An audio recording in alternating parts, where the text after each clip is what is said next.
Here the question is to classify the given polymers into addition and condensation polymers. The first one is given as Teflon.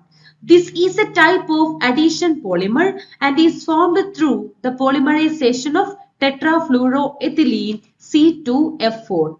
Here, the double bonds of the monomer are broken and they will link together to produce the polymer chain. So we can draw the structure of the polymer as given here.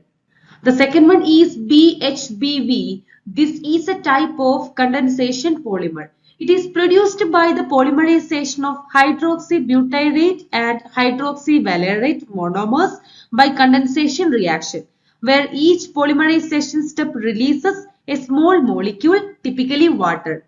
And the polymer which is produced by the elimination of these small kind of molecules are known as condensation polymer. So we can say Teflon is addition polymer and PHBV is a condensation polymer.